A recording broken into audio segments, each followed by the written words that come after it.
Toma mi mano, vamos a hacerlo bien, que la vida es más bonita cuando la compartes bien.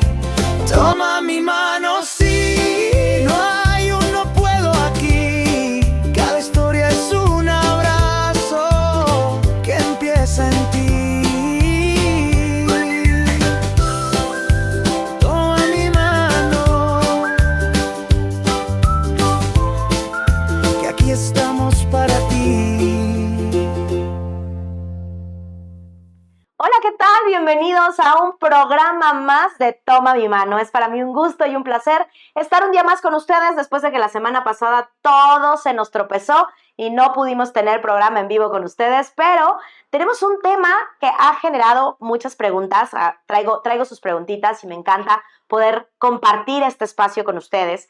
Y si bien no estamos en época o no estamos por iniciar un nuevo ciclo escolar, sí nos acercamos a el periodo de inscripciones. Y la búsqueda de escuela suele ser uno de los retos más grandes, sea cual sea la condición o sea cual sea el diagnóstico o incluso si no existe un diagnóstico en tu hijo o hija.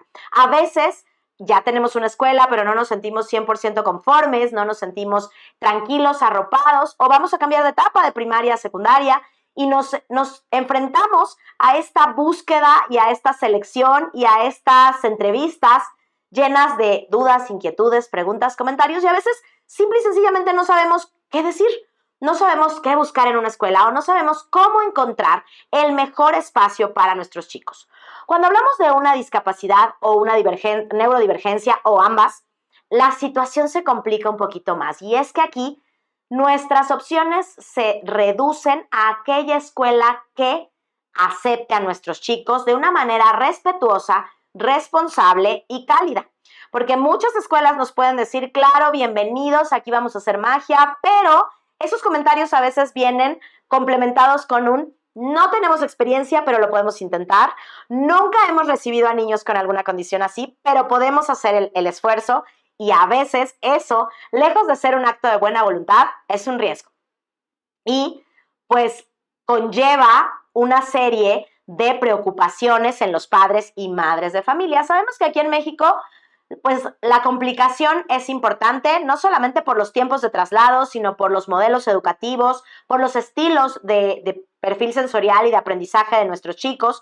Y entonces, pues nos enfrentamos a que muchos colegios no aceptan, no conocen, no tienen los recursos o tienen muchas limitaciones para poder garantizar el aprendizaje. Y estas limitaciones pueden ir desde que no conozco el diagnóstico, no tengo las herramientas técnicas, metodológicas, hasta no cuento con rampas, con aulas en planta baja, no cuento con intérpretes en lengua de señas mexicana, que por favor, el año pasado lancé este reto, pero quiero una escuela que no sea centro de atención múltiple, que cuente con intérprete de lengua de señas mexicana, ojo, puesto por la escuela, no puesto por la familia de él o la niña sorda o joven sordo que acude a ella.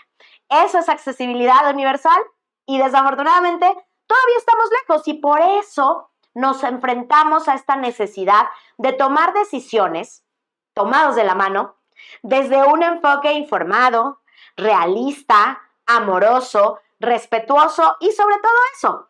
Como papás, lo que necesitamos es poder asir la mano de alguien, poder tomar la mano de alguien y saber que no estamos solos en el camino y que más allá de todas las implicaciones económicas, en distancia, familiar, hermanos, nos abruma también la parte de cómo van a vivir o cómo van a acompañar la discapacidad o la neurodivergencia de mi hijo. Y ojo aquí, no se trata de encontrar la escuela perfecta. Importante, y una frase muy cliché, no todas las escuelas le funcionan a todos los alumnos y no todos los alumnos se desempeñan adecuadamente en todas las escuelas. Aquí lo que necesitamos es que exista esto, una garantía de enseñanza y aprendizaje, y sobre todo que no recaiga todo el peso en aquellas barreras o dificultades propias de un diagnóstico o condición. Y entonces, bueno, ¿por qué es tan difícil encontrar escuelas inclusivas? Vamos a dividir un poco la información. ¿Qué es una escuela inclusiva y qué es una escuela accesible? Una escuela inclusiva es aquella que tiene la capacitación y la formación docente para poder diseñar planes y programas individualizados y personalizados, o por lo menos con el enfoque del diseño universal de aprendizaje, en donde sepamos de antemano que en muchas ocasiones los ajustes razonables no son suficientes y amerita hacer un plan de acción y contención muchísimo más profundo para este niño, niña, joven o muchos. Cada escuela regular es más irregular. Cada vez hay más requerimientos, cada vez hay mayores necesidades, no solamente por situaciones en diagnóstico o una discapacidad, neurodivergencia o condición de vida, sino por multiculturalidad, bilingüismo o niños que son políglotas, niños que viajan mucho, situaciones emocionales de divorcios, cuestiones complicadas en la familia. Tenemos una generación de niños que cruzaron su preescolar o la primaria baja en pandemia.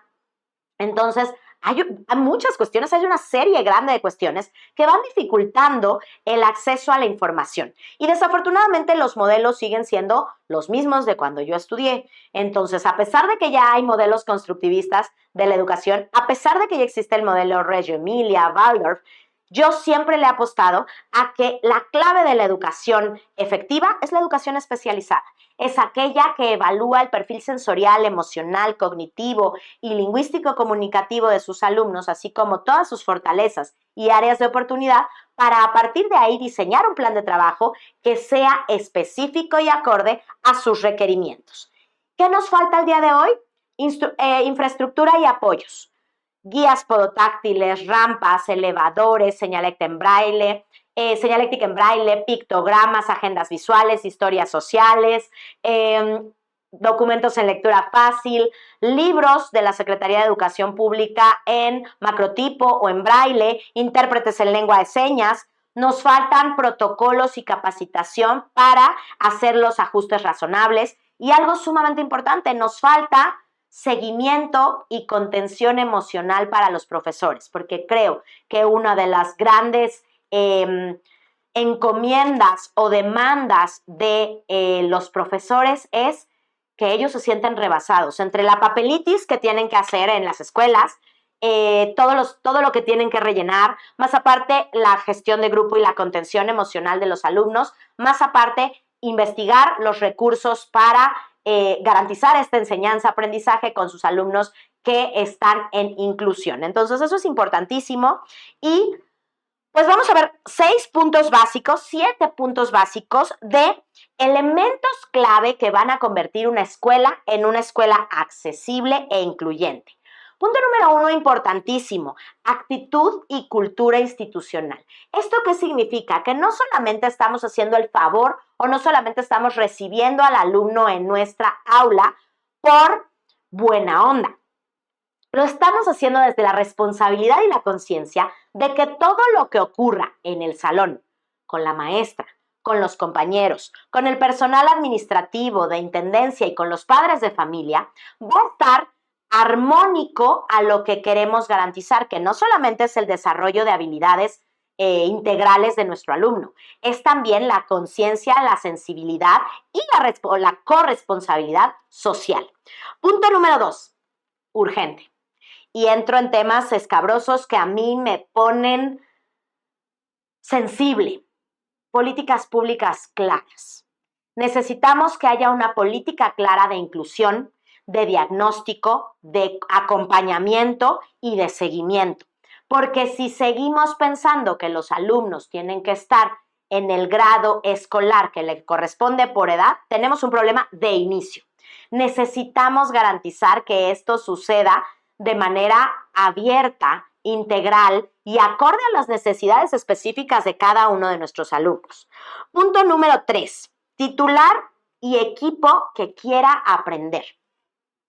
Que se sientan cómodos con este aprendizaje. Por ahí creo que están viendo las imágenes en pantalla, y es importantísimo esto. Ahorita vamos a ver una guía que preparé, y también importante, y voy a hacer una pausa. Si ustedes quieren un checklist, una lista, una guía tal cual de qué preguntas hacer en una entrevista de una escuela inclusiva o una escuela para sus hijos que abarca protección civil, que abarca protocolos de contención emocional, que abarca responsabilidad. Pídanosla, dejen sus comentarios, déjenos un mensajito, mándenos un WhatsApp a recepción y se las haremos llegar a la brevedad. Entonces, ¿qué necesitábamos? Que los titulares, los docentes, estén dispuestos a aprender, estén dispuestos a pensar afuera de la caja, estén dispuestos a ser más creativos, estén dispuestos a tolerar la frustración, estén dispuestos a ir más allá de lo previamente aprendido. Para realmente tener una inclusión efectiva, tenemos que reaprender muchas cosas, tenemos que innovar y tenemos que estar dispuestos a ser ese factor que cambie la vida de nuestros alumnos. Otro punto sumamente importante, que es nuestro quinto punto, 1, 2, 3, 4, cuarto punto, es hacer un trabajo colaborativo, trabajar en equipo con los terapeutas que estén involucrados con esta familia, trabajar en equipo con la familia, trabajar en equipo con los alumnos y compañeros, porque muchas veces nuestros niños tienen muy buena voluntad de ayudar, pero su ayuda es hacer las cosas por el otro. Y lo que necesitamos es que acompañen los procesos y que nos ayuden a motivar al niño o a la niña desde un enfoque más respetuoso y más asertivo. Y eso también se enseña y eso también le corresponde a los maestros. Los ajustes razonables no solamente es una forma más sencilla de acceder a la información, es una forma o una estructura metodológica que va a garantizar que los objetivos propuestos para ese niño se cubran de manera óptima y satisfactoria. ¿Qué sucede muchas veces? Como es un niño que no lee, el ajuste razonable es aplicar el examen de manera oral y se aprecia y funciona. Pero conforme va pasando la etapa de alfabetización o la etapa de aprendizaje de la lectoescritura, nos vamos dando cuenta que cada vez es más difícil que alguien se siente a desarrollar esas habilidades de lectura, escritura y matemáticas. Y la brecha se va haciendo más amplia y la asequibilidad a los recursos académicos va siendo más difícil. Entonces, necesitamos pensar no solamente en ajustes curriculares, sino en esta ganancia de objetivos que queremos entregar al final del ciclo escolar, sobre todo pensando en todas las áreas: comunicación y lenguaje, cognición y aprendizaje, la parte sensorial y la parte socioemocional. Otra cuestión que tenemos que tener muy considerada es la accesibilidad física, la accesibilidad sensorial, la accesibilidad comunicativa y poder tener espacios en donde podamos platicar con el equipo que formamos, cómo vamos, hacia dónde vamos, qué estamos haciendo en el aquí y ahora, qué podemos mejorar y a dónde queremos llegar. Nuevamente, ¿qué nos damos cuenta que necesitamos? Tomar la mano de los terapeutas, tomar la mano de la familia, tomar la mano del personal docente, tomar la mano de nuestro niño principalmente y entonces darle estos recursos que lo lleven a potenciar su desarrollo de manera satisfactoria. Esto nos lleva al último punto, que es la comunicación constante, la comunicación honesta, la comunicación respetuosa y sobre todo la comunicación responsable. Entonces, vámonos a las preguntas, a la guía de preguntas que vamos a hacer. No viene toda, no la voy a desglosar toda porque no nos va a dar tiempo. Por favor, no se les olvide pedirla. Y es, ¿cuáles son? La primera pregunta que tenemos que hacer cuando llegamos a una escuela es sobre su enfoque y su filosofía. ¿Cuáles son las políticas de inclusión? ¿Qué significa inclusión para ti como institución? Eso es sumamente importante. Otra pregunta, la pregunta número 2, sería conocer si la escuela tiene actualmente o ha tenido experiencia con niños con diagnósticos similares. La tercera pregunta sería, ¿cómo se manejan y quién realiza los ajustes razonables? Desde ahí vamos a conocer y vamos a darnos cuenta si hay un equipo psicopedagógico, si recae únicamente en la maestra, si requieren nuestro apoyo como agentes terapéuticos externos o si no hay nadie que los realice, porque también llega a suceder. A veces preguntamos quién realiza los ajustes razonables, pero no preguntamos cómo. Entonces, a lo mejor pedir un ejemplo puntual que seguramente realizarán, nos puede abrir muy bien el panorama de lo que estamos buscando. La siguiente pregunta sería sobre los apoyos y recursos. ¿Con qué profesionales cuentan en la escuela? ¿Qué tipo de perfil tienen las personas que imparten clases en esa escuela? ¿Qué tanto hay disponibilidad? Y no solamente que ellos estén dispuestos, disponibilidad en tiempos, apertura por parte de la escuela para que exista esta coordinación o esta vinculación entre la escuela regular, los servicios terapéuticos y la familia. Es importante que conozcamos esto porque si no después nos llevamos sorpresas no tan gratas en donde no se nos permite o no se permite por políticas, y es muy válido, realizar visitas escolares o realizar entrevistas con las maestras o pedir seguimientos o pedir incluso las programaciones o los planes de trabajo de los chicos. Entonces es importante conocer esto. Ya preguntamos si están abiertos a coordinarse. ¿Cuántas personas están en el salón de clases? Y por supuesto que esto va a variar dependiendo del nivel académico que estemos buscando. En un nivel secundaria, en un nivel primaria, ya solamente suele ser un solo adulto a cargo del grupo. En nivel preescolar sí suele haber 2 o hasta 3. ¿Qué tanta apertura hay para recibir maestras o terapeutas de acompañamiento? Las famosas o las mal conocidas maestras sombra, facilitadores de la inclusión, acompañantes terapéuticos dentro del salón de clases. Si la escuela, si es una escuela pública, cuenta con USAER o UDI, o si es una escuela privada, si cuenta con un departamento de psicopedagogía y cuál y cómo es su función con los alumnos de inclusión.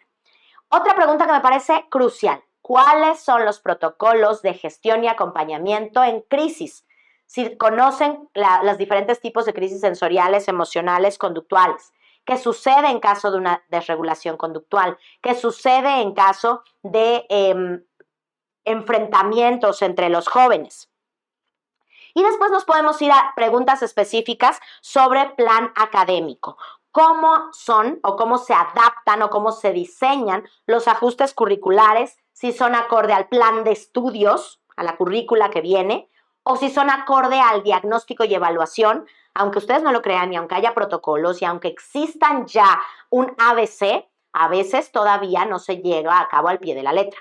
Y a veces seguimos el libro de la SEP, porque es lo que hay. Y a veces seguimos el libro de texto que pidió la Miss. Y a veces sí recibimos la evaluación diagnóstica inicial. Pero, ¿qué pasa cuando hay rotación de personal que puede llegar a suceder y ya no se recibe o no fue la misma maestra la que hizo el diagnóstico? Hay muchos factores que nos pueden llevar a esta situación, pero es importante que los tomemos en cuenta. ¿Cómo se evalúa? Y esto es importantísimo. ¿Cómo se evalúa el progreso del niño? Si las calificaciones únicamente son cuantitativas o también existe una evaluación cualitativa que nos dé justamente como todo este parámetro de qué sí estamos logrando, qué estaba proyectado y hacia dónde vamos. ¿Qué pasa si mi niño necesita más tiempo, más ejercicios, más reforzamiento y llegó el tiempo del examen? ¿Qué pasa si nos estamos dando cuenta que llegó el examen y no se han consolidado de manera efectiva los elementos que tenemos que tener para presentar? Después podemos hacer preguntas sobre la convivencia. ¿Qué estrategias se usan para participar? La interacción social, la participación social. ¿Qué hacen en caso de bullying? Sobre la comunicación entre la familia y escuela, si existe alguna bitácora, cuaderno de comunicación, con qué frecuencia envían avances, cómo puedo saber yo qué ilustra el 9 de la boleta, cómo se manejan las inquietudes o las preguntas con la familia.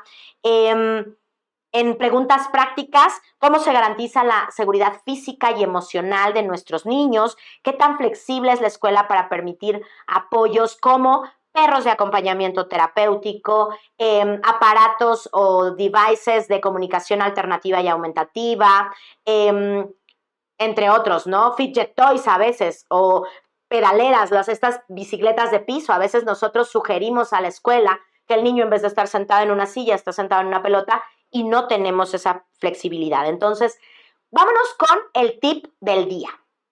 Vámonos a considerar el tip del día, y para el tip del día tenemos semáforo rojo. ¿Cuáles son aquellas pautas que nos pueden decir, esta escuela no acaba de cumplir mis expectativas? Cuando nos dicen, aquí no hacemos ajustes regulares, a todos los niños se les trata por igual. Cuando otra frase es, nuestros niños tienen que adaptarse como todos. Cuando evaden o minimizan el diagnóstico.